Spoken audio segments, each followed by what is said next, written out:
Commence primary ignition.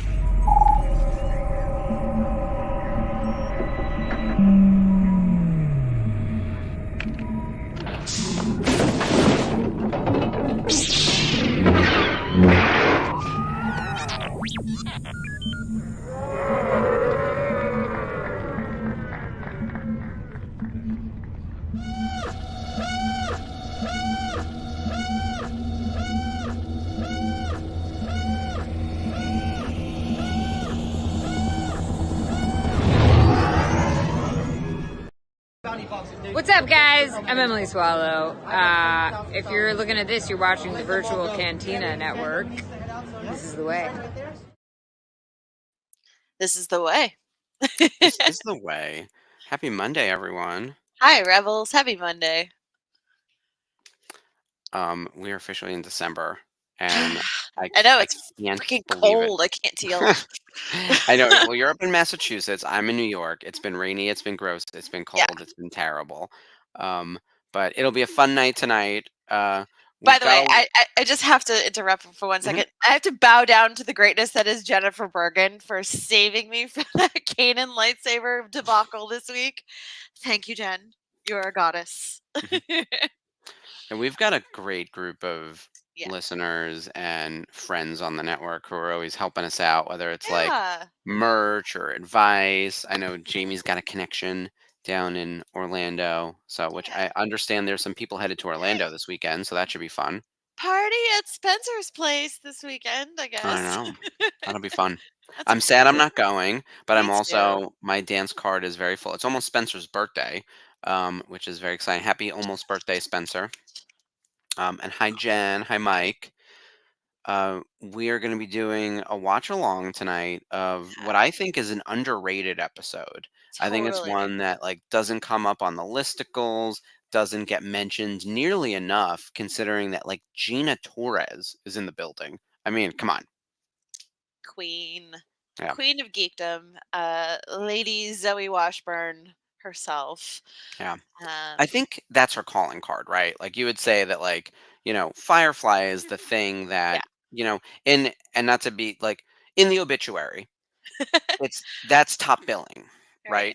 Yeah. Like in my obituary, it's like former Star Wars brand manager of some type, right? Would make it in there because I don't have children. But like, what's the top billing? It's Firefly for her, without a Right. doubt. Yeah. Yeah.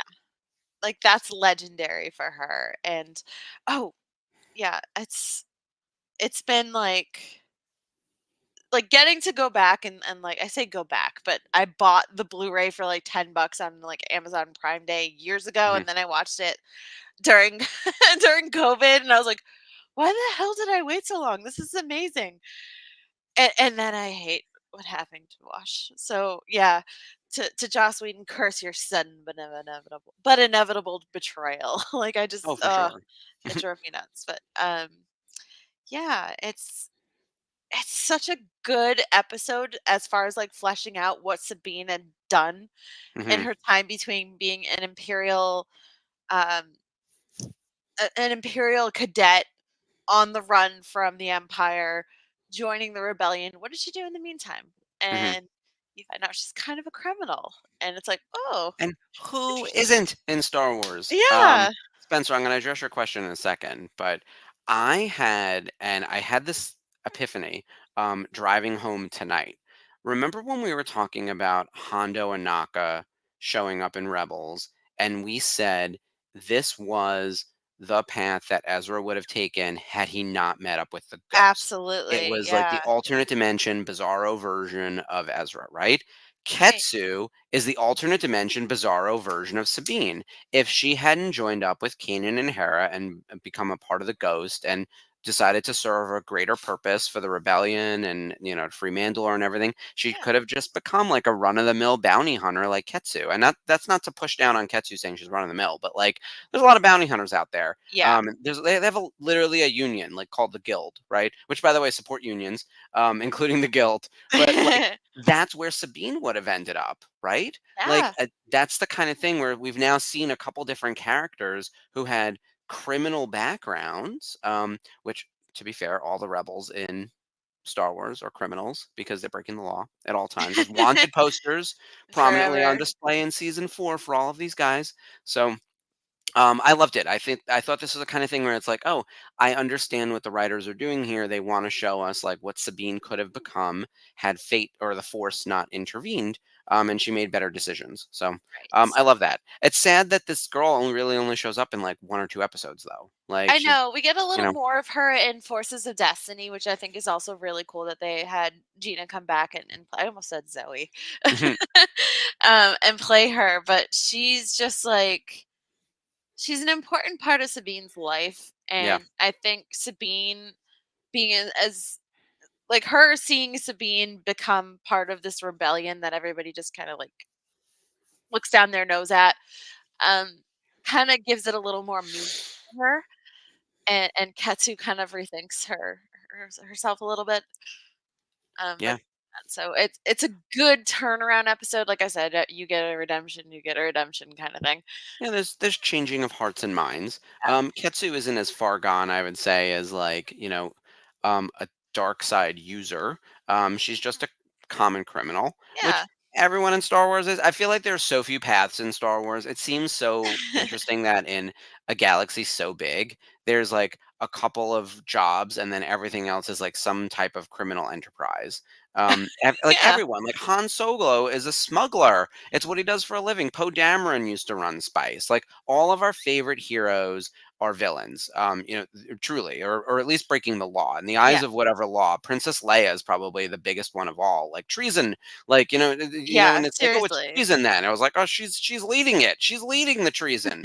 So like that's the kind of thing where it then gives you a skew as to like, okay, so law doesn't equal moral, right? Which I think is Right. another really interesting lesson, especially for kids. And it could come across as heavy handed, but I love that kind of stuff in Star Wars. Like, I think the drawing the distinction between what is legal versus what is moral is an age old question of philosophy. And I think it's something that you can teach that to kids through the lens of Star Wars. Yeah. Yeah, right. And So Sarah just captured it perfectly.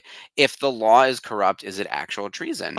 And look, we facts. could We set could it up. go into that Yeah, so let's far. set up the unifying force episode tomorrow, right? Like, just because the law's on the books. I mean, we saw the Republic in episode 1, Phantom Menace, not just willingly allow slavery to happen, right? They were just perfectly comfortable. Like, there's Qui-Gon hanging out in like Anakin's mom's house. Shmi Skywalker is like serving them food and stuff and like taking care of them. And he's like, "Oh, I'm not here to free any slaves, ma'am." And I was like, "What the That hell?" was probably like like even when I was like 16 watching that for the first time, I was like, Well, I really? couldn't understand if it was like the worst writing or the best writing, right? Is it just that like everyone's tone deaf and no one knows what's going on, or are we showing how incapable and um, corrupt and useless the Jedi are and the Republic is, right? Because they're like, Yeah. oh well, we just allow slavery to exist. I mean, let's be clear too. MCU sort of allows slavery as well. Like the galaxy is broad and there's no slavery on Earth in theory, but like lots of other planets not just have slavery, but it like kind of exists like Yeah. without being challenged. The collector just collects people. Do you remember And that? Like the sentient aliens. beings are just hanging Yeah. out in boxes. I was like, who's Like letting this happen? So dogs and yeah, humanoids yeah, and yeah. let's start with the humans and make our way down to the dogs. But yes, but yeah, like Howard the Duck is humanoid and he was in a box. And there were some legit people in there. So that's the kind of thing where I We're think allowed to collect you Groot know, too. Like yeah, rude. it's like we're just allowed to collect things. Yeah. So yeah, yes, we love Oh, Howard I the Duck. found the signed Gina Torres sketch cover that I did. Like someone got a sketch. My friend Carl got a sketch cover signed by Gina Torres at a con, Oh, and I drew Ketsu on it. oh So wow, oh, that's a great picture. Oh, and her signature is beautiful. it's so cool. I had to like scan the cover or have him take a picture of the cover and then just like, okay, it's this far down from here. Like I was sitting there with a ruler just Oh my meticulously goodness. measuring it so the head wouldn't be over the signature, but it just looks so cool. So That's really, yeah, that's pretty close. yeah, it was That's amazing. very, very close. But yeah, thank you. Yeah, that's gorgeous. So it's one of my I do favorites. not have, other than Nathan Fillion, Little who I closer. have signed on Captain Hammer. Um, Oh, no I don't. way. I know. Actually, he signed on something from Buffy, but in a frame that I put for Captain Hammer. It's a whole thing. I'll have to get it down at some point. Yeah. I don't have a Firefly print, and I never started one, even though I've met Alan Tudyk a few times. I I have really should one. have. Yeah, I have Alan Tudyk's signature on a Firefly print Yeah. because they at the time, Rogue One was about to come out. It was 2016, Yep. and he didn't have any in his table. So I was like, oh, thanks, Sarah. I was like, oh, well, okay, he's well known for Wash, even though I haven't watched Firefly yet, but Mhm. everybody knows it. So he wrote, I am a leaf on the wind, watch me soar. I And have I'm that like, on a T-shirt. thank you for Yeah. not. And I, looking back on it, and it was just like, he was drawing the stick stab. And I'm like, thank you for not Aw. doing that in Look, "A retrospect. Leaf on the Wind" is one of my favorite pieces of one of my favorite quotes from Firefly, but it's also another piece of philosophy that I think is up for debate. If you're a leaf on the wind, you're not really soaring, you're sort of at the mercy of, like, whatever the wind is doing, you don't really have a lot of control. And Yeah. so have you surrendered control and therefore you are fully in control? Have you just, like, given up, or are you just allowing nature to take its course? It's like the discussion in Doctor Strange where it's like you Yeah. can't swim upstream or fight the current. You just have to surrender to it. And Dr. Strange's like, it doesn't make sense. And she's like, not everything has to. I And then love he that goes, kind of stuff. Yeah. yeah. And so a leaf on the wind, I actually had it was a brown t-shirt, of course, with a little Firefly ship, and it had that quote. But it was a Oh, size small back when small actually really meant small, and now I do not fit in that shirt. aw. So it is a The little gun snug. shows are in the way. It's not the guns. So, but it's everything else. But in all seriousness, like that shirt is probably 15 years old. I must have Wow. gotten it like right when Firefly was like not long off of being on air, like probably 2007 or something. Wow. Yeah. Yeah, Sarah says, "Nah, that's the nature of a pilot," and I think she's Yeah. right. He Um, would be an interesting character to cross over. Like Wash, I think would be an Wash and interesting Hera like on an Wash and adventure. Hera, two very Sign different me energies. up. Yes. I wanna There's the see him crossover we need. annoy the crap out of her and Chopper just be like, "Wah, wah, wah," Yeah. like, the entire time. It'd be so fun. He's so chill at all times. Even up until the end, he was the chillest.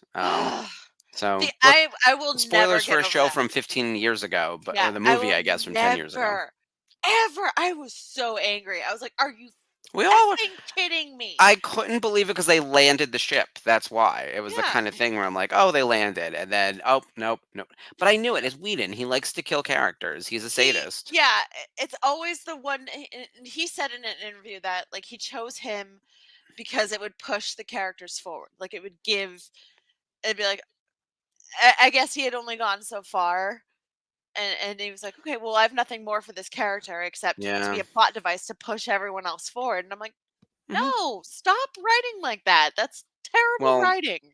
I mean, I will say from a structural perspective, we then see River piloting the ship in the end, right? So if you think about the many spots on the ship, she never really had a clear role, and Yeah. now she does.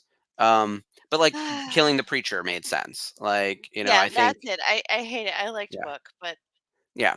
I no. at the same time too. Here's the thing: we could do a whole show on Firefly. Yeah, we And Firefly revisited. Honestly, like the nerve herders just did Serenity.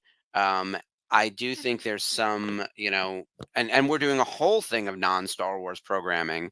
Um, you know, I a leaf on the wind, it means you're dead. If you're dropped off the tree, it's all right, Sarah, you're killing me. Um, yeah. No. Well, yeah, but look, the life cycle of a leaf, right? At some point, you do have to fall. And so, yeah.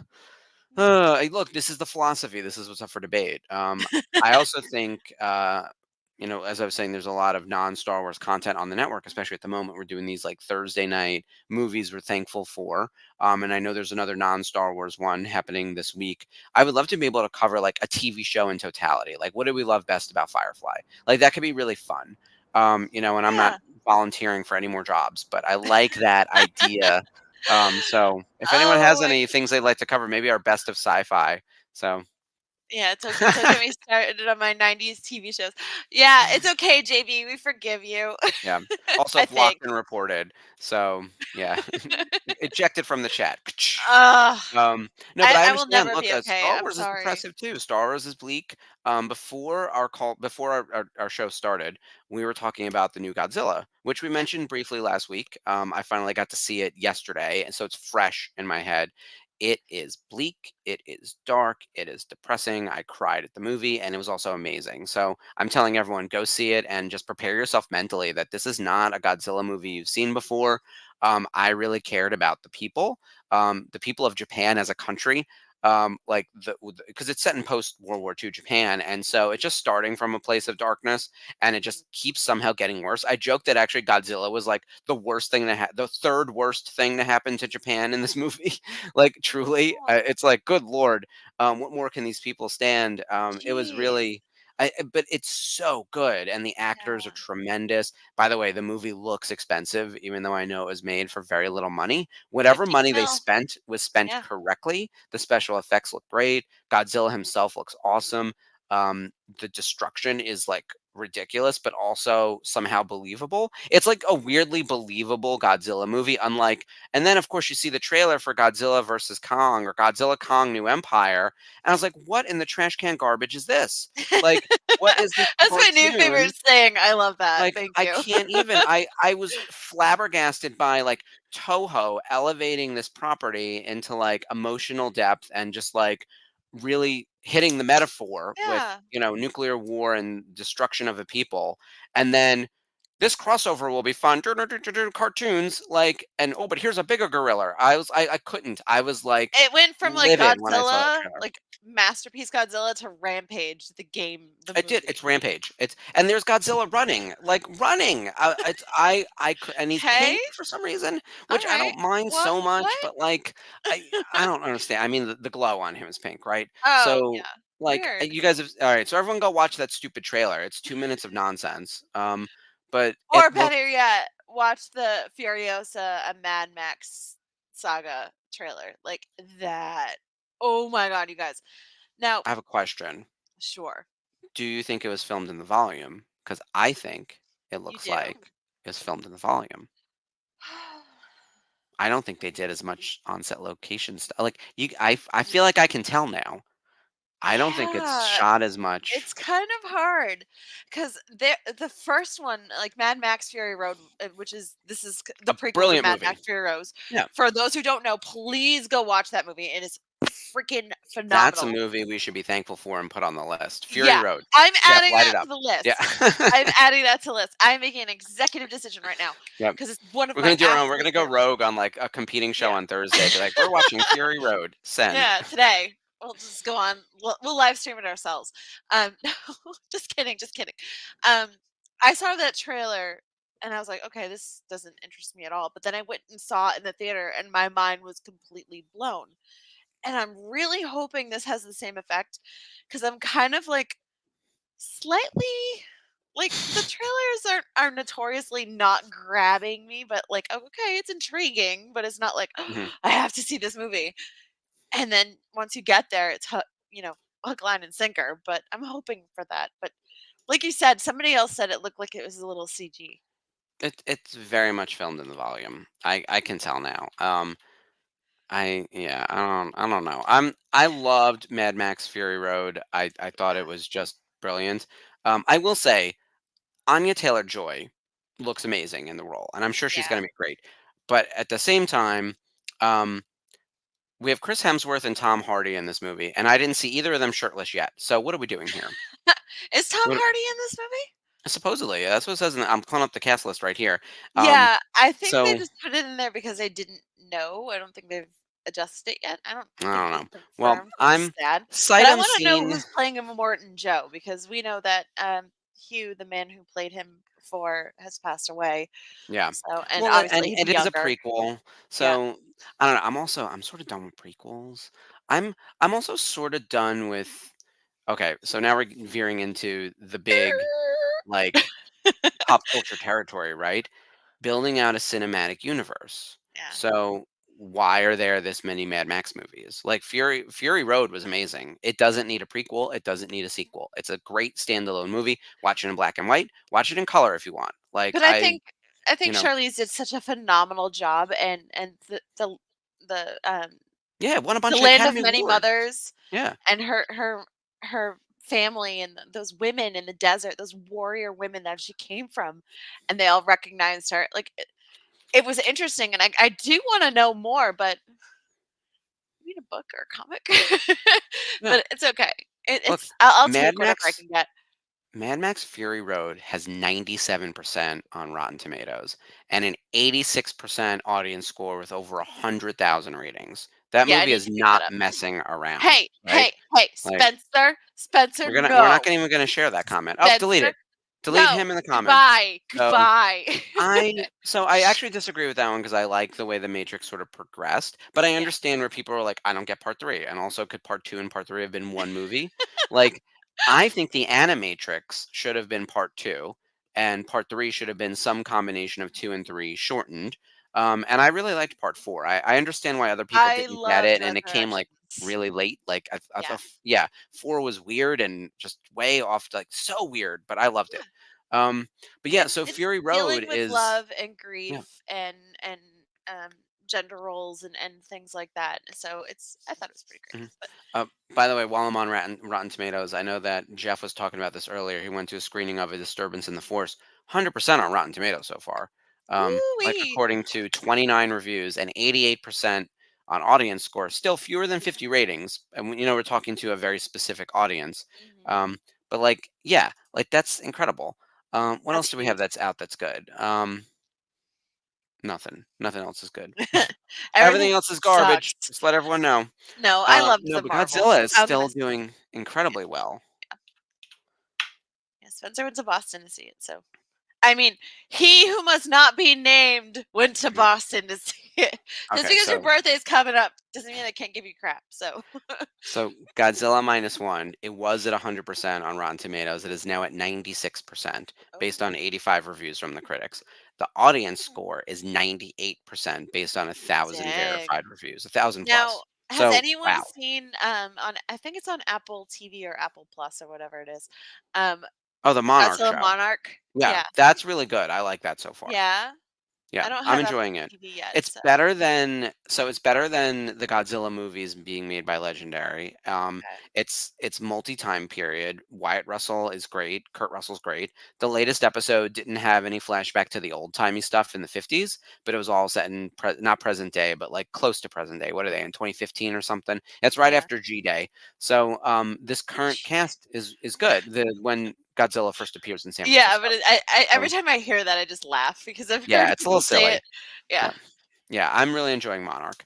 Mike, Oh, also, good. you had a comment from earlier that I missed or I forgot to put up on the screen about Godzilla being potentially female. So I know in the American-made 1999 movie with Matthew Broderick, there were definitely eggs, and they were from Godzilla, and so there was an implication that she was female. I think in the Japanese version, Godzilla uses male pronouns in the translation, so we're able to tell that Godzilla is male, but sometimes there are eggs, and also there's a son of Godzilla, but there's no explanation as to how that happens. I don't think that Godzilla is female in Japanese lore of Maybe the they reproduce character. asexually. Um, but yeah, exactly. He could be male and still somehow spawn, right? Although I Yeah. think like definition wise, like wouldn't female be the gender you would need to be to like create offspring? I don't know. But like I don't think that Godzilla's ever been thought of as female except in the 1999 Matthew Broderick movie. I will say in this one, I don't I the translations only talk about Godzilla. They never use he or she in pronouns. Or I don't even think they say Oh, it. weird. Like they just Yeah. say Godzilla, the monster, the creature. But I don't speak Japanese, so it could be somewhere in a translation, and that's what you Okay. have to sort of be on the lookout for. I Huh. remember when we were trying to figure out certain characters in like Force Awakens, and there'd be translations for Captain Phasma, and they would use a female pronoun or something, right? Or female something Yeah. adjective. And same thing with Memphis Nest. It was like that's a woman in there because we already have a descriptor that's Yeah, but we feminine. didn't know it Yeah. was a woman until, like, it was out in theaters. Like, honestly, I didn't know there Oh, was a woman in there until, we like, figured it out beforehand because someone got a translation and it said she instead of he, like based oh, on the translated text or something. It was I'm like very that glad kind I of missed nonsense. that. I know. It's well, look, as a licensee, sometimes those things happen, but I Yeah. also thought that was out there. I thought that that was in the ether that like No, Emphas I Nest is mean, maybe woman. it was, and I wasn't as deeply involved in, like, looking things up as I am now, I guess. Yeah.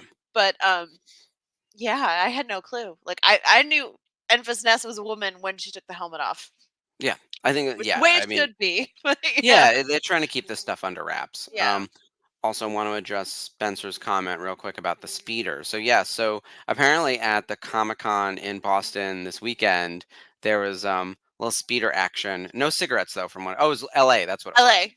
Yeah, Yeah, she had her fingers up like this, like she was smoking. But yeah, Ivana was was very cute. cruising in the speeder, and she signed it. Her and Amon and Diana Leona Santo did too. So I guess the only one that didn't was Natasha.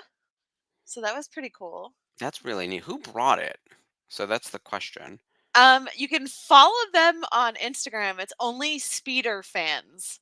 Is it in our Rebels chat? Because I'm trying to find the video again. Yeah, it's in the Hold on, Rebels chat. But I'll yeah, send it to you. Hold on. yep. It's Oh, here it is, the Ahsoka panel. Oh, that's the panel. See, we have too many chats over here, and I can't keep tabs on what's where. Um, but yeah, it's the kind of thing where this is exactly the kind of thing that I would have loved to see in yeah, person. totally. I'm gonna send it in the chat right now. Yeah. Boop boop boop. There we go. Oh, can we put it in the? I'm gonna see if I can play it. And the video is there. So you can see her rolling up right here. Oh, wait a minute. She looks so good. I love her. She knows it. She's just camping it up. What an entrance! And the license plate says "May the Force be with you." Oh, that's awesome. And so she didn't bring that. That was someone who came. No, somebody Yeah, else brought it. I think it I see was it. These are some of the autographs. Oh, yeah, is that too bright? Yeah, there we go. it's wild. But Very you cool. see Amon signing it, and you know That's really neat. Oh yeah, there's lots of cool Ezra. photos. Yeah. Amon, Mary Elizabeth, Shin Hati. I do have to make it to a convention where all of these guys are going to be and start a piece. Um, you know, I'm still working on my Rebels piece, as everyone can see over here. It's coming Yeah, along, coming along. And I will, if I meet Gina Torres, like I'd actually at that point then, because she doesn't do conventions at all, I yeah, would probably want to get her on a Rebels thing, obviously, but then start, maybe start a yeah. I need to Firefly get piece. Zoe and Wash together, so I'd get her Yeah. on a Firefly place. But I also would do a Ketsu Onyo thing. So Yeah. Oh yeah, without a doubt. Um, yeah. Yeah, exciting weekend. Meanwhile, I'm looking at the time already. The time flies when we're having fun. We got to start this I know. episode, and we can continue to talk about Gina Torres. So everyone, cue up your Disney Plus. We're going to be getting into Star Wars Rebels season 2, episode 8, Blood Sisters. We'll give everyone a second. And just a reminder, this is a really Sabine heavy episode, which is very exciting. She didn't get as many episodes in season 2 about her because of everything going on with Ahsoka, the Inquisitors, Kanan and Ezra's journey that was tied to Ahsoka and the Inquisitors. So she's a little bit under utilized, I would say, in season 2. But then Right. she has a ton of activity in season 3 and 4, especially with the whole Mandalore arc and the dark saber and everything. But Mhm. this is a great insight into her past before she joins the Ghost. So very excited to go back in time with you guys and check it out. Yeah, this is probably. I feel like as much as Trials of the Darksaber, everybody loves that episode of her training, and you learn more about her, um, and what she had to give up to be on the run from the Empire and try to save everybody, and just sacrificing herself. You learn more about her in that time of exile.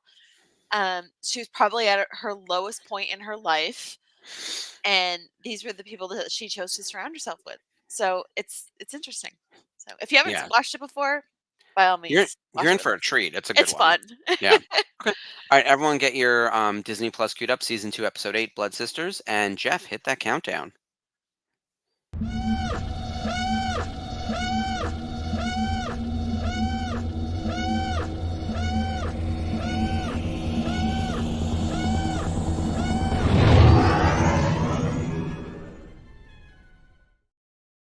What? Why is it in Japanese? Oh, to the episode end. I hit play So episode and it was like, no, I hold have on. multiple screens, of course. I've got my laptop where we're doing this. Disney Plus is playing on my big screen, and I've got my phone over here with Facebook open because I wanted to see what the delay is. It is a truly 5-second delay from us being live to when you see it on Facebook. And I was struggling with this last Wednesday when I was producing Daughters of the Galaxy because all my ears went out, my headset, and so I had to have the screen up, but then the my phone to actually hear the audio. And so all of a sudden, Ashley and Jamie would be like, and we're ready to go to the next one. And then, in real life, 2 or 3 seconds when you're waiting is like an eternity. And I'm like, oh my God, click the button, click the button. That was me for an hour straight last Wednesday. So then I'm trying to Oh, anticipate, like, oh, are they coming near the end? Press the button. I'm so It was sorry. very that. As I couldn't get this, like, once I was, and I didn't want to exit the stream because it would have probably ended the live broadcast. Like, I couldn't like leave the studio. Yeah. Yeah. A quick StreamYard. interruption. Hera just said Ronto meat. I'm realizing how much Rebel stuff they pull into Batu.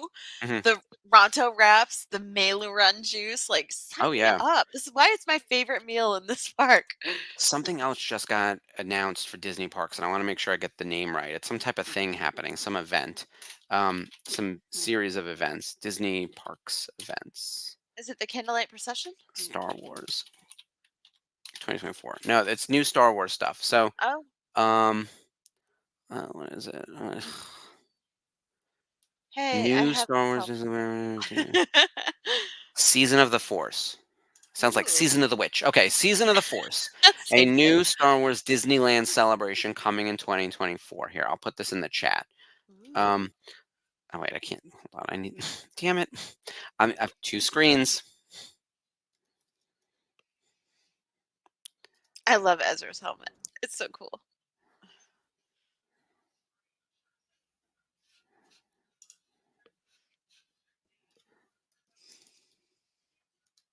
Oh, snap.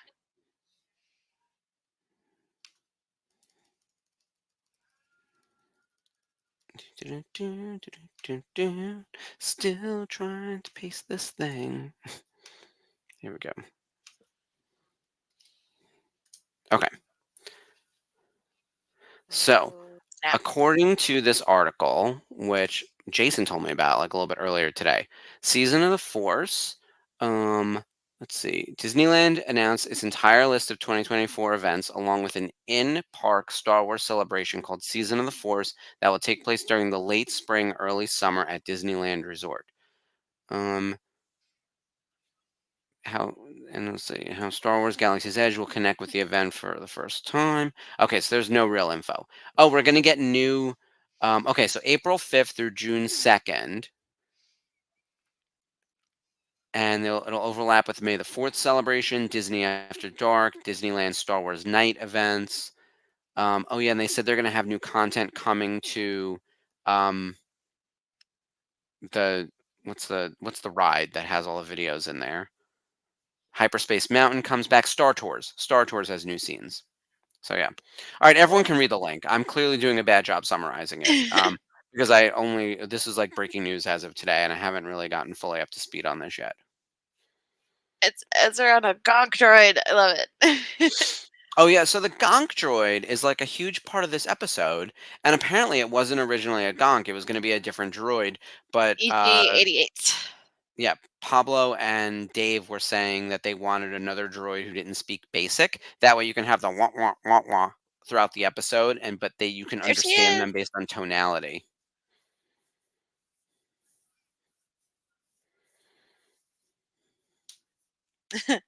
Oh Ezra's like, wow. crap. Yeah, so did everyone else remember that Sabine used to be a bounty hunter? Because this episode essentially is the first time they reveal it, but People might have suspected just from her being a Mandalorian. Wait.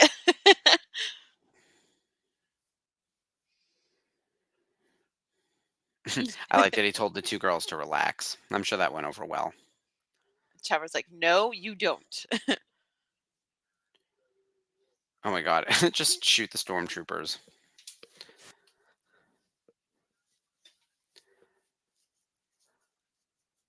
Yeah, so Mike, I know you're near the parks and you go pretty frequently. It looks like there's going to be a lot of cool stuff if you're out there between April and June. Um, my assumption is, obviously there's the family vacation, which we're going to talk about in a little bit more, but like that's happening in July, and I That's will not till be the in end of California July. for San Diego Comic Con. Say that again, Jeff. I said that's not till the end of July, so it's Yeah, it's 2 Yeah. solid months between the yeah. end So of you won't see season it. of the Force. So Yeah, you got to be there, in that 1 month span, which is kind of a lame little. yeah. It's really. I I thought think it was bigger. should be So like all summer or something, right? I was Um, hoping that Star Wars weekends would find a way to come back. Like, I really miss those. Yeah. I love Star Wars weekends. Like, if I could ask for one thing from Disney, it would be that. yeah, you'd think they'd Oh, be I like able to that the RX accommodate that, droid is on here too. but yeah. Anyways, me and Mike will hopefully witness the new fireworks show a few times. Yeah. Well, if you guys are there, I think this is something that we should cover as a network. Send in our people and, go to whatever events we can. And then, of course, we'll be there as a. So coming back to family vacation, which is happening in July. So if anyone who's going to that, I can't imagine they would also plan a trip um, to the magical whatever's happening, the Seasons of the Force.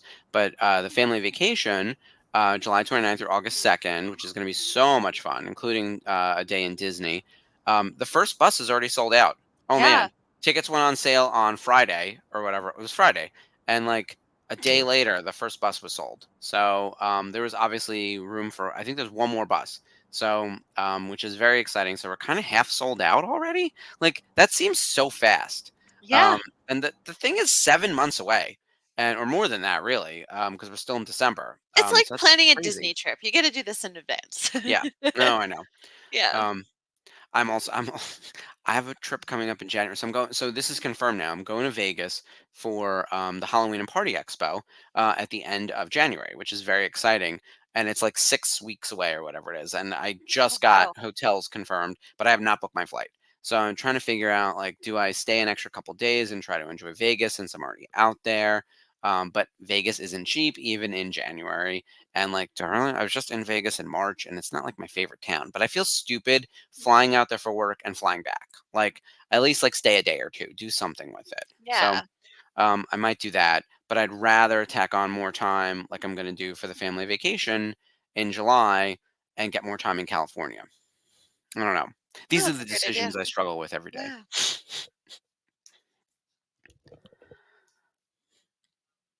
I love the droids just putting themselves in lockdown. Mhm. Meanwhile, what I That's like about this character of Ketsu is, aside from the fact that we get this sort of glimpse into Sabine's past, and she's not a one-note character by any means. She does, however, combine, I think, two of the big strengths of like our core uh, Ghost crew members, where she's got like the sort of weapons expertise and sort of bounty hunter sort of skills that Sabine has. Plus, she flies like Hera, so it's the kind of thing. She's not as good as Hera. No one is, but like she's a good pilot and she's a good weapons person too. So I'm like, damn, I want her. I want her. If she's in, and if we do the Star Wars draft again, can I get Ketsu Ono? Yeah. Like, Seriously. Oh my god. It's so scary. yeah, and the chopper just floating out in space. He's got rockets. It's fine. Yeah, he's good. He's a droid. He can survive out there. He'll hang out with AP5. Oh, geez. Oh, I did see a trailer when I was at Godzilla Minus One that looked really interesting. Oh, what? Um, for ISS, International Space Station, is what it stands for. And the premise is that on the ISS, there's, I guess, 3 Americans and 3 Russians, and that's always how it is. And it's sort of neutral territory, and they're scientists, they don't talk politics, et cetera, et cetera. Well, war breaks out, nuclear war on Earth, and like it looks like the whole Earth is like scorched, right?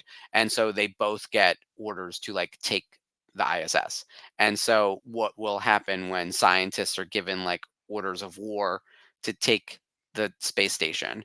And it looks really tense. So it's kind of a horror movie, sort of set Oh, in like this very that's small, like, weird. the International Space Station is very, very small.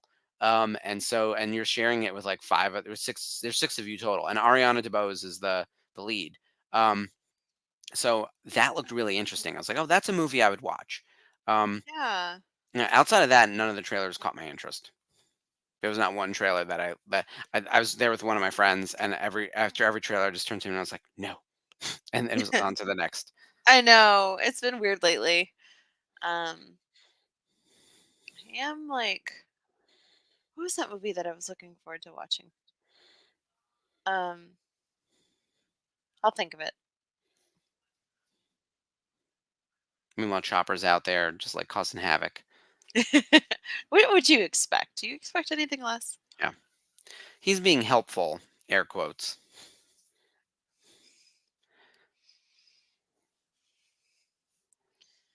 Ah, Ketsu. Nah. Just throwing things into space. Don't mess with Chopper. Jesus. Can you imagine you're in space flying and then all of a sudden you see Chopper on your windshield? Like, I surrender. Sign me up. Whatever's That, happening. that ship design is really cool, though, I have to say. Yeah. The Gonk Road's like, yay! Come on, come on, come on. You got this. And one of the things I loved about, obviously, that's Gina Torres. When the show first started, and we've mentioned this on this channel before, so apologies for repeating like we always do. Like, Rebel season 1 feels like Firefly. Yeah. It really does. It's a group of, sort of found family on little missions that get bigger and bigger as you go, and you realize they're part of something much bigger. Like, we didn't realize until a few episodes in what a brown coat really was, and that they were on the wrong side of the war, or not the wrong side. And that's actually a thing that Mal always says, right? They're like, "Oh yeah, you're on the wrong side." He's like, "I was on the losing side. I'm still not convinced it was the wrong side." And Right. that always stuck with me. I was like, Mal always had his like nobility about it. Like he always felt that even though they lost Chopper the Foom. war, yeah, um, that they were still on the right side, and like that the brown coats had the right idea, and unification was not the thing, right? It's like being the rebels here versus the Empire, which was the unified government. Um, and it has that same feeling. It's almost like whoever wrote and whoever created Rebels, produced Rebels, wrote Rebels, they obviously watched Firefly and felt something there, and you can feel it, especially in that first season. And so I think like little things like this, like someone was like bringing Gina Torres. Um, you know, I get that throughout the entire series for sure. Definitely. I really want to do a like a whole rewatch now on Firefly. The problem is Whedon, right? Like, and I actually just rewatched. It was a listicle on something, and it wasn't a listicle. It was a behind the scenes thing on Cabin in the Woods, and they were talking about Fran Kratz and his role in particular, and they were talking about like the prop of his bong cup, the coffee mug that doubles as his bong, and Yeah. all of that and all this kind of random stuff. And I'm like, man, what a smart movie. It's just like I love horror, that it turns it on its head. And it's like, damn it, it's Whedon. Like and it's like it's just so uncomfortable. I know. It's not the same anymore. It's not. I feel yeah, just even thinking, even talking about it, being like, I don't want to give him a nickel, you know? Hmm. By the way, I love this haircut. Oh, Like yeah. the shaved head thing.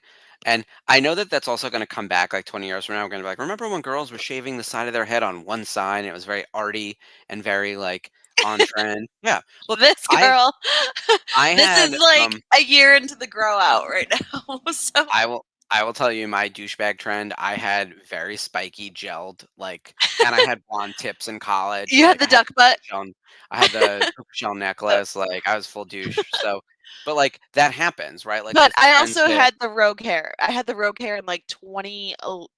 Okay. And Yeah. now everybody's doing it like Yeah. bleaching aside or just the front of their hair, and I'm like, Smoky hair is in, white hair is back. My hair's falling out, so we'll see. Maybe I'll just make it all go white. so's Um, mine. What a yeah, coincidence. it's definitely not stress and the world collapsing around us. Yeah, It couldn't be and that. Um, PTSD, no from big deal. from It's everything and fine. everything. I was Well, telling no, someone, I was like, is it aging or is it just my body like rejecting being alive? Like, maybe which it's one is it? Maybelline. Ugh. Okay, how we know these Imperials are not going to survive? We don't see their eyes.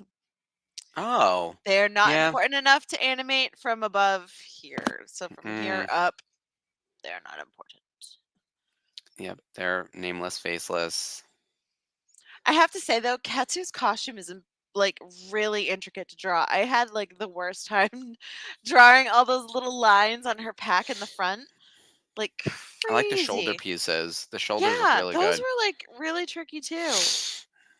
She's got a lot of shape to it. What's her box all about? The chest box situation. That, It's like when she has her helmet on, it's kind of like that's an the air connecting. thing. Oh, it's like Tie Fighter. Yeah, Yeah. yeah. I should have realized that. It feels very Tie Fighter. Yeah, yeah. The hoses. But like as you can see, it's like really freaking hard to draw. Hmm. Yeah, It's Sarah. like a Gray chess hair is. piece within a chess piece. Yeah, I know it is weird. I remember thinking like, oh, someone just like made it a little. Yes, gray hair is not only trending; it is happening in real life. Keanu It's in Reeves' my beard girlfriend's a now silver too. It's fox, like, so just saying. who's this? Keanu Reeves' girlfriend,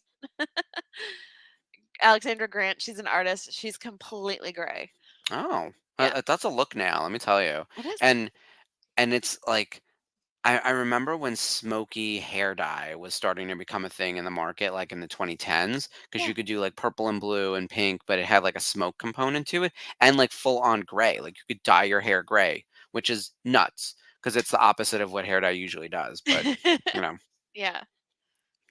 But then you also have like the shoulder pads on Ketsu, and it was like really tough to draw those too. So yeah, because they also like, let's be serious. In animation, this doesn't work on a real human. Like her proportions are all just a little too angular. She's almost yeah. like droidy in that. Like, yeah. Oh, I found the Amiga I did too. Oh, hey girl. It's Very it's highlighted. excited to see what she looks like in season 3 if she's gonna I age even more. know. Oh my So, god. by the way, we saw some not leaks, not reveals. What was it? They said that there are two things coming to Disney Plus for Disney in for Star Wars in 2024. So in Q2, we're gonna get the Acolyte. And then in Q4, we're going to get Skeleton Crew. So that tracks with what I thought was going to happen, that Acolyte was going to beat Skeleton Crew. And it Really? also I thought it was tracks. gonna be the other way, so it's kind of surprising. No, we've seen nothing on Skeleton Crew, and I still don't believe there's even a show. So I got to tell you, I don't believe there's a Skeleton Crew. I think that Jude Law is being paid money to pretend that there's a show. I like. I really don't think they've filmed anything. I don't know Yeah. what's going on. But Acolyte, there was like a full coverage thing in Empire magazine. So like that feels real Like to me. right Like, now? well, there was. Like they released a picture. Like Oh. was it Empire? Am I hallucinating that? There was a whole thing Or about the Total Acolyte. Film or something. So I maybe don't one of know. them. Look, there's proof that the Acolyte is happening, We're and googling there it. is not proof that Skeleton Crew is happening. You know what I mean? Like there's physical proof on the internet that the Acolyte is a show that exists. I have yet to see such proof for Skeleton Crew, and so it makes sense to me that Acolyte would jump ahead of Skeleton Crew, or maybe that was always the plan. Um, and I don't know. I always think things get rejiggered anyway. But there's also no Bad Batch for 2024. That's actually Yeah. what I was getting at. Bad Batch is probably Yeah. coming in 25. So does that mean that there's no Star Wars animation happening in 24? We're obviously not getting like another season of Rebels. There's no more Clone Wars. Will they do another Tales of the Jedi? Will they do another Visions? Like they haven't announced that. They gave us two things for Star Wars, and got to be honest, don't know a lot about the Acolyte. No, and I know nothing about Skeleton Crew. Mm. So yeah. What was the trailer at Celebration? That's Acolyte, right, Mhm. Spencer? Or behind the scenes or Sizzle or some shit? Yeah. Yeah. It certainly wasn't Skeleton Crew. It's R2 talking to Senator Organa. Yep. Showing up for no reason. Archie's like, whatever. Spencer, I'm gonna need you to use a complete sentence. What did they show for Skeleton Crew at Celebration? Does anyone remember? What was it? It wasn't a trailer. What kids at Celebration? The Oh, actors? interesting. I'd like to know who that is. Who are you? Who are you hiding in the chat? Lori. Hi, Lori. Lori! I know I'm on a tear today.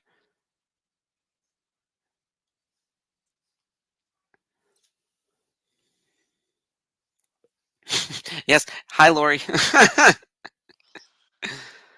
By the way, we need an adventure with Sabine and Ketsu and Hera. Yeah. I don't know why we never got that. So,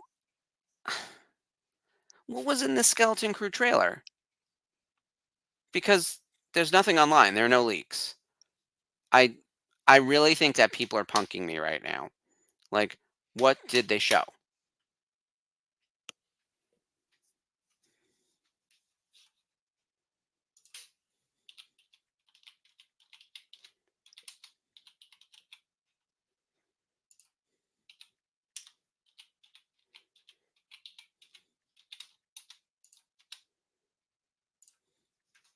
Oh, and they're friends again.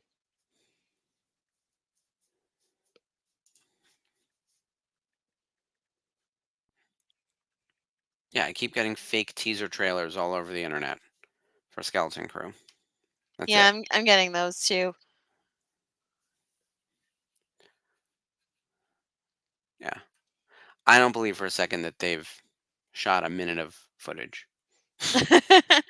I will believe it when I see it. Yeah, I'll believe it when it appears on my screen in December of 2024. Okay, and that's the end of Blood Sisters. Underrated, right? Like, Yeah, no one talks completely. about this episode, and it's so good. It's the kind of thing where it gives us so much depth to Sabine's backstory. It introduces this really interesting new character who we never see again, unfortunately. Yeah. Gives us a little Firefly Easter egg. Gives us a contained adventure, which we need every now and then because um, sometimes it gets to be too much where there's all these like meta plots happening. And, Yeah. I like a standalone kind of story. And it's female led, which doesn't happen all that often in Star Wars. And this was going back into season 2 of Rebels, so that was still novel at the time. Like it's amazing to think now. Remember we were watching Ahsoka, and it was like episode 2 or whatever it was, and they were playing the back credits or episode 3, and it was Rosario, Natasha, Mary Elizabeth, and then Diana, and then I don't know, and then they finally got to Anthron, right? It was like one dude. It was like all these women carrying the Lars show. Ray, Mickelson, yeah, yeah, Ray, yeah. David So, Tennant. Yeah. but it was the And then first. Iman. But Yeah, yeah, the well, he majority of comes them were. later, right? But Yeah. it's like it was like the 5 women and then the 3 of them. But it was the kind of thing where I'm like, oh wow, like this is insanity, like in the best way. Like we were like struggling to get a female character added to with enough dialogue to like make the Brechtel test happen, right? The Bechdel Yeah. test. What was yeah. Special. Yeah, and here we are this many years later. But yes, Sherry, she does show up in Forces of Destiny. We do have an episode with her. We also have another Sabine episode with her brother Tristan, who I love Tristan. He's another one of those like weird characters where I'm like, we have more Tristan Wren. Like I feel like there's a story there, Please. you know. You need Like I Tristan want. Wren armor. Well, I actually think I would make a really striking Tristan Wren. Like You he would be would. my go-to if I were gonna do like an actual character as opposed to just Mandalorian, whatever. I would be Tristan. Apparently, he's dead in Ahsoka. So again, fuck that show. It's like, what are we doing here? That we're just gonna like off-camera kill like some of my favorite people. We're gonna kill Ursa and Tristan and the dad. Why I can never remember the dad's name is beyond me. But um, Oh, I have to you look. know. I know. I can't either. And Because he I feel doesn't matter. terrible. It's Ursa and Tristan and the dad. So there you go. So quirky. Oh, look, I love quirky too. I'm not blonde. I there we go. I'll make Jason be quirky. So quirky and Tristan in another life. Although they're too far apart in age. It's more of a that's more of a father-son Ulrich. dynamic. Yeah. Ulrich Wren. Ulrich. And Yeah. Well, he's he's all dead is what he is now. So, oh yeah, no. I know. I know. Ahsoka. What are you doing? What are you And doing, he's Ahsoka? I don't know Also, who I he's don't voiced believe by. Spencer or Lori that there was a trailer. I'm just gonna say it out loud. I don't believe you. I don't see any pictures. So I just don't. Lies, So deception. yeah, exactly. Lies, Poor deception. Yeah. College S- knows. somehow Yeah. skeleton crew returned. Oh, and Kari Hiroyuki Tagawa. He played the villain in the first Mortal Kombat movie. I'm Oh, you mean blanking on Shang his name. Tsung? Yeah, Yeah. Yeah, he's in he's he's in the voice. Acolyte. But he's the voice of Sabine's dad. Oh, that's him. Yeah. So you I gotta get him feel on like a poster. well, here's the thing. I have plenty of room. So my poster is strategic in that I do have space Mostly. around for them. Yeah, there are a few people who may have messed up a couple things, or signed in Yeah. a color they weren't supposed to, or for whatever other reason. Also, like the first few people who signed gigantically, which is totally fine, by the way. Like I love it.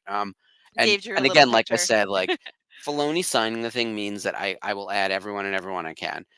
If Yeah. and when I get uh Kath Susi, who plays Minister Tua, but she's also Ezra's mom, and people forget about that, right? So I would put Mhm. her near Taylor Gray, and then I would Yeah. try to get the dad.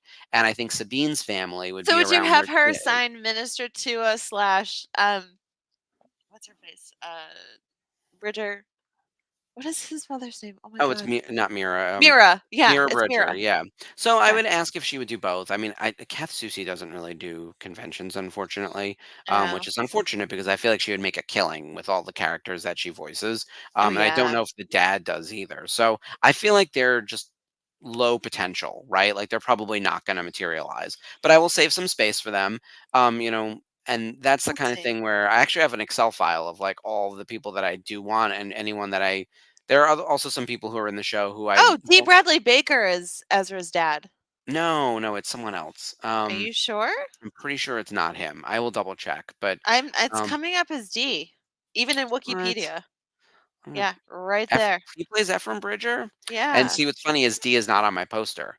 Um, Oh, and I D is know, cons. and he plays a ton of characters. So And Diaz Rex. gonna have more. Yeah. Yeah, Rex being the most important, which eventually we're gonna get to a best of Rex. Um, so that's on my list for sure. But yeah, I gotta Yeah. figure out some conventions and things we can get to. Some other people that are must-haves on the poster, but it's making its way. The only Yeah. person missing from the core cast now is Tia, and that's just because I missed her at something. So the next show she's at, I'll make sure I get her. And then I got to add D, but the major people are on there. Um, yeah, That is huge. That is probably one of the yeah. coolest pieces I've It's ever definitely seen. coming together. I'm very happy with it. I keep So saying I cool. need to start another And you know project, but what? We have like the best stories for some of those. So that's what's like so well, important with it. that's the most important thing. And then you were there for most of it. Like that's Yeah. what's, or at least the Oh, ones that like yeah. we've done together since starting Rebels Revisited, right? Yeah. Like that's Yeah. been really fun. Well, Um, technically, I was there in 2019. I was just in a right? different part of the arena. Yeah, But exactly. yes, What a Nubs is Ezra's dad, Jeff. It's wait, is facts. D. Bradley Baker Nubs? Yeah. What? He's everyone, man. He voices Uh, all the animals in Avatar: The Last Airbender. Like he's really good with animal voices. So Yeah. being I Nubs hope they're is like paying him like $1 million a year for that. seriously, Like give more him a than that. plaque, Yeah. a He's heavy plaque. he and Steven Stanton could pretty much together like voice an Corey entire show. Burton. Yeah. Yeah. And Corey and James Arnold Taylor. Like you get those boys together and they could do the whole universe. Right. Kind of crazy. He's eagerly too. Yes, Spencer. He totally is. Yeah, who is it? We So asked him to do the there's voice from uh oh my god, Phineas and Ferb, where he plays, Agent P and Perry Perry the the Platypus. Platypus. So he Yeah. did the little like the noise. So yeah, I can't do it. amazing. No, It's he terrible. said it's like the best party trick he does it and people like lose their minds. And I was like, yeah, us included. So he Yeah. was he was I love super, super Phineas and nice Ferb. when I got to hang out with him. Also, like, there's a character in Avatar where, like, I think it's in season 2 or season 3, where they're in the Fire Nation and Sokka gets a hawk, like a messenger hawk, and he names him Hockey, and it's it's D, Of course. but Of of course course it it is. sounds like Eagly. Yeah, and So of course it's D. Bradley Baker. yeah, Yeah. so We need a it's random animal for one episode. I'm sure he's on speed dial. yeah. Calls in over his iPhone and done. Right, deposit the money. Yeah, just So in my check in the mail. Yeah, I did not watch Star Trek Prodigy. I hear that they might get picked yes, up yes, he is. elsewhere. So Lori, he is. Yes, and also is he that turn. Olmec? Yeah, Shut up. it's All right, well, something I found out recently, and I was like, oh, I feel like now we need to almost do like a best of Rex, but a best of D. Bradley Baker. But I also yeah, would love for to just real. have him on the show. Look, if we can get him as a guest, I will do what I can. That'd Ashley be would be amazing. stupid, Yeah, we stupid would. cry I if think we he would was all on lose our there. mind, and we just ask Yeah. him to do voices the whole time. Like, we have no questions for you. We just have demands. So, Perry the Platypus, go. It'll be like that the whole episode, and like I'm sure he would love that. I'm sure that's his nightmare is like getting to do an interview, and they're like, "Please do the voice of blank," and Yeah, it's like, it's like "Do I hear being your on. Olmec? Do the voice. Do the voice." Like that's gonna be the whole time. So Oh yeah, my god. that would be my Yeah. nightmare. Can you Be imagine? Appa! Be Momo! Yeah, it's like, yeah, this interview's over. Thank you. So, Quacky I Monkey lost my Lizard, connection. go! Yeah. Yeah. That's horrible. Oh man, I gotta be honest. If I were We'll beat someone those like him, people. like that well respected in the game, and someone Yeah. who's done that many voices, you have to imagine you've done a podcast where that has happened, and Oh, you have yeah. to keep talking your way out of it, being I like, mean, "Don't you I've want to seen hear the about my video new of him project?" talking with the Star Wars people and doing, like, the Bad Batch. Sure. So that was really cool. I mean, Yeah. just going through, like, Tech and Wrecker and Hunter and, Mhm. you know, all of But them. there's a Yeah. way to get him to do the voices Crosshair. without being like, "Do Wrecker." You have to be like, "How do you pull these voices apart, and how did you figure out like what the Like, intonation is?" seriously, like, You think know? about it. Like, you have to think of how each one sounds different but still be the same. Yeah. That That's was very hard. impressive, that panel with him. And that was still during the time period I wasn't really a fan of Bad Batch as a show, but I still loved D Yeah, as a of character and course. doing the voices, Wrecker. right? So could Hunter. still just follow orders. That's right, D. Bradley Baker, do those voices. He's gonna see this and avoid us like the plague. He's gonna be Avoid like, I our remember him and show. no, yeah. Well, at Someone's least he gonna won't be like Brent Spiner. Brent Spiner was like, I'm sorry, I'm gonna be pretty blunt about this. No, I will not do your That's show. so funny. By the way, mad respect because Total I respect. can't He was imagine so how sweet. many by the way, he was incredibly nice. So Um, sweet. and was like, "No, I will absolutely not do your podcast." Because you know why? Every Star Trek podcast on the planet, of which there are thousands probably, Bajillions. Yeah. have must have asked him to be on the show. Yeah, Like, yeah. I can't imagine. He's not gonna come do our little Rebels Revisited. It's fine. Can't hurt to ask. And by the way, the agent was delightful. She's like, "When you get $1 million, you just send me a note." And I was like, "I got you, girl." I was like, "When I win the lottery, you're number 3 on the list to contact." Yeah. So, yeah. Right She was very after my nice. real estate agent Yeah, and once I changed my my phone lawyer. number. Yeah. So, there's a lot of that. But by the way, again, like this all happened at Rhode Island Comic Con, scene of the crime. So yeah, we got oh yeah, Spencer, you made it into the picture. So we have to show You're everyone the there. picture. I think we put it up on screen once with like all of us getting in the picture. Spencer was with us in line, and then we all just handed him our stuff to hold because we had all been there, and then he came and joined He us. just showed And up. yeah, and then yeah, he wasn't part of the. It was me and you and Jen, and then Spencer just like held all of our bags, and was in the background of the picture. And at one point, he's like looking away like this, but it's like the 4 of us perfectly posed with Brent Spiner, and then just Spencer in the background looking like this, With holding all the our bag. stuff. Yeah, it's my favorite. I gotta blow that up to like an 8x10 and send it to him because Be like, yeah, happy birthday, Spencer. yeah. What a treat. But at Rhode Island Comic Con, So I keep excited. telling everyone, I was like, I know that it's not an easy place to get to, right? Like there isn't like a Yeah. direct airport. Like you have to fly into Boston or wherever else. TF And Green. it's the kind of thing where like it's in terms of accessibility, I would say Rhode Island Comic Con is actually low on the list of accessible. It's also just as expensive as New York Comic Con, and they don't bring as many guests, right? But it's not as crowded. It's easily navigatable. We met everyone we needed to meet. Like once you get into the Except show, it Dante is well worth Bosco. it. Dante Bosco's line never evaporated. That man was busy the entire time. Yeah. But like usually, I think Spencer met everyone on his list. He met all of the Breakfast Club people. He met all of the high level, A-level people. Everyone got their photo ops. We had more time to kill than I could have done that show in one day. Like, I met everyone I needed to meet and then some, and then just walked around. We luxuriated. That Saturday, Yeah. I was walking around. Like, I woke up Comic late. I Cons went don't to the often gym. It was like awesome. yeah, Yeah. they don't often afford that luxury. So that's No, pretty I'm awesome. usually stressed and sweating. And instead, I was like, oh, I'm going to the gym. I'm going to And work then out. I'll meet you there. I had yeah. a protein shake. I sort of meandered over. I was like, what's happening? Like, oh, And we then have a show? Sunday we Like, left early. We got yeah. dinner on Oh, Thayer we went for Street. It was like burgers. Yeah, it was yeah. great. We got like real quality time. Highly recommend. And that's the kind of convention I would like to go to, like something Yeah. low key like that. So, So fun. I mean, well, looking at the time, I do want us to end close to on time because we have an exciting week of programming coming up that we got to tell you guys all about. So first off, tomorrow is happy hour, so be sure to join the Zoom and catch up with everyone. Yeah. Wednesday, we have a new episode of the Nerf Herders. And of course, I forgot to write down what their actual topic is going to be. But they have a new episode this Wednesday. Let me just pull up the graphic and double check what their topic is. They are doing A Disturbance in the Force, the documentary, which we were Yeah, just saying has an incredible timely. rating. Go ahead, Jeff. I just was saying it was very timely because we had, Yeah. Spencer, Dave, and I all saw it in separate cities and enjoyed it quite a bit. Yeah, I heard it's fantastic, so I'm really looking forward to it. And look, I watch a lot of Star Wars content, and there are times when I was like, "Oh my God, no more!" Like I can't. And then hearing about this, I'm in. So I'm in for Disturbance of the Force. And then Yeah. Thursday we've got our watch along. Did we actually announce? Like, I see it in the graphic. We announced the movie. It's in. I don't think it's Yeah. actually been vocalized yet. There's no like All right. episode graphic, but I don't think it's a secret. Yeah, it's These on the aren't the weekly movies graphic. that we're thankful for that are kind of like on the down low until the day Yeah, before. This is more just sort of movies we giving enjoy, everyone lead time. Okay, well, and yeah, so it's a you're gonna be on, very. right, Jeff?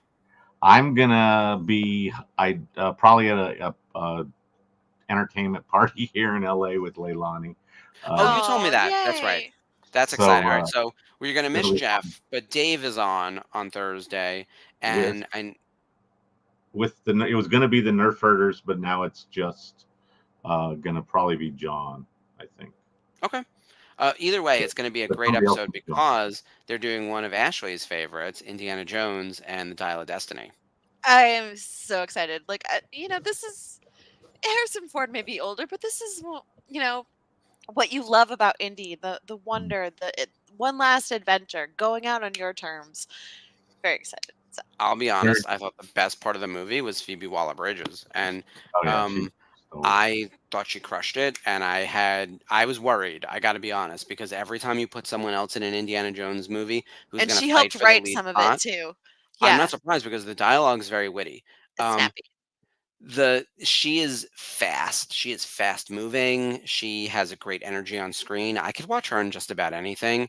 And I know she's in Star Wars for a second, and not for a second, but And as a also, droid, right? yeah, and She's also Mads and Mhm. I love Boyd Holbrook in The Sandman. He plays, you know, Mads henchman.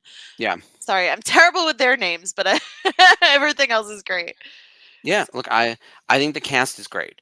Um, I don't love time travel, and I think that's going to be everyone's one complaint is like, and we deal with a lot of weird stuff in Indiana Jones, right? Raiders of the Lost Ark literally reveals the Ark of the Covenant, and it like opens and it fries a bunch of people. That's it ridiculous. melts Nazi Yeah, faces. yeah, Yeah. exactly. And you're also dealing with like something that is like truly religious and it's very like Jewish religion. And then you get to Temple of Doom and you're talking about indigenous religion, a different type of religion, but like not voodoo, Yeah. but something close to it. And so still religion. And then you're dealing in Indiana Jones and Last Crusade with Christian religion and Jesus and the actual chalice he drinks out of, right? So it's like Yeah. this is all preposterous, right? And then you get to Kingdom of the Crystal Skull and you think again you're dealing with indigenous religion and it turns out oh shit aliens. But still like it's Crystal Skull still was Scientology. That's what Spencer said. well, but it was indigenous religion until it wasn't, right? Until you get to the big reveal, the rest of it, if you remove the alien piece from the very end, and instead it's just they worshipped a god, like if that was a god instead of an alien, I think everyone would have hated it a lot less. I think it would Yeah. have been fine. Okay, we've already dealt with like Jewish religion being right, Christianity being right, or at least like being accurate or truthful or something. Not that there's one and only one. And indigenous religion that we see in Indiana Jones and Temple of Doom being accurate and right and truthful, right? Like it wouldn't be as crazy to say, okay, in Crystal Skull, there's some type of Aztec or whatever god that was also real and happened. But like for some reason, Dial of Destiny, when they travel back in time to like the Roman times, I'm like, what the hell is this? It's the kind of thing where it took me right out of it. I was like, Yeah. I'd rather see another god. Like, you know what I mean? Yeah. Which is crazy to say out loud because it's like they're literally drinking out of the cup that Jesus drank out of. Like, Yeah. and in part 3. But like this one bothered me because I hate time travel. So I'm like, yeah. I kind of felt like I was in Wonder Woman for a minute. Yeah. Yeah. So, but honestly, I thought the artifact that they were finding was super cool looking. Um, and Oh I thought that yeah. Phoebe Waller-Bridge has held her own in a way that, like, I'm surprised that, um, like, I think if they wanted to carry on the franchise, I'm not saying she becomes Indiana Jones, but I think that she had a much better shot than Shia LaBeouf. She has way more charisma, and she's really interesting and compelling. I still think there should have been a stinger where at some point she picks up the phone and calls up Short Round and is like, "Hey, I heard about this job, and been trying to find you." And he's like, and he's off adventuring, and you pick up, and one, we can't call him Short Round, but like he must have a code name of some type, and I assume that he is adventuring the way that Indy had, I and I know, would that'd be watch that. so I would cool. watch that Disney Plus Yeah. series with the two of them, like, and it's in the universe of Indiana Jones, and then we can let Harrison Ford, retire with dignity instead of crashing another plane at 80 years old. Like, right? Okay. Yeah, I totally agree. Yeah. No, Codename Fulcrum, sure. Yeah. I need to like watch that documentary too that came with it. That's gonna be awesome. So I hope we can watch that in the group at some point next week. So That'd be fun. yeah. Well, that movie's long, so prepare yourself. The No, that yeah, the it's like 3 hours, 2 hours and 45 minutes. yeah. It was It awesome. feels like it too. I don't mean to be that guy, but the first 40 minutes is like, oh my God, get there already. Like there comes a point where it's like we know where And this is Dobby going. from Harry Potter is in it. Is he in it? Okay.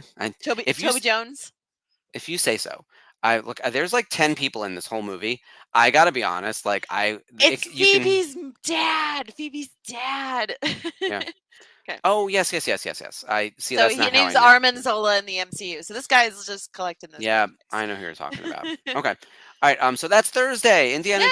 Jones and the Dial I of love Destiny. Destiny. The Get the excited. truly final. Is this really it? Lord help us! It better be it. Part 5 of Indiana Jones. They can't make another one. And then Sunday we have a new episode of the Unifying Force with their topic to be revealed by the team very shortly. And then next week, do you want to tell everyone what we're doing on Rebels Revisited next week? Next week is the one episode I know many of you have been waiting for. We are delving into the best of Hot Callus. Mike is going to be Get very excited excited. for that one if he's Mike still will on. be very Um, excited. I don't know if you're yeah. still here, Mike, but I You know still here, many Mike? That's ladies the test to see if will he's be. still here. Um, we're doing Hot the Hot Callus wrap Callus. up. So Yeah, yeah, so it'll be the it'll be. Hot Callus fan club. That's That's what what we we're should gonna name the call it episode. next week. Yeah. Hashtag Yeah. Hot Callus Fan Club. We'll have you guys all here in the chats. Please tell us your favorite Callus moments from Star Wars Rebels. hmm Any season, any moment, Yeah. It could be good guy, bad guy in even if it between. showed up in a Yeah. book. Please Yeah. tell us. So, It'll be really fun. He's basically the second build villain of season 1. Like it's right. absolutely, It's Grand Inquisitor and then him and then Minister Tua. yeah. So I'm excited to bring that to life because I think more of my moments are with him as a villain.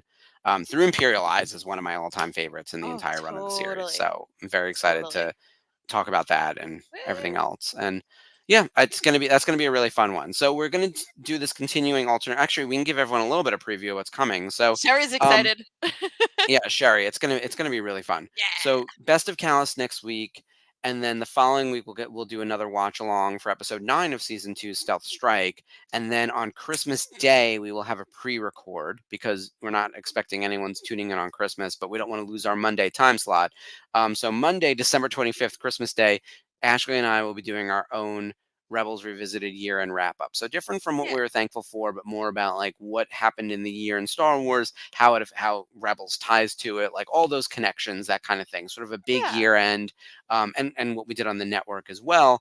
And then on Monday, January 1st, we actually will not have a show because there's going to be a VCN special presentation with more details to come. But similar to last year, we're going to have like a New Year's multi-host situation happening. So more to come on that, which is going to be really, really fun. So it's like 4 weeks from now. Can you believe we're going to be doing another one of these, Mark? Like this is huge for us. It's like crazy. Honestly, we couldn't do it without you guys. And look, we're going in.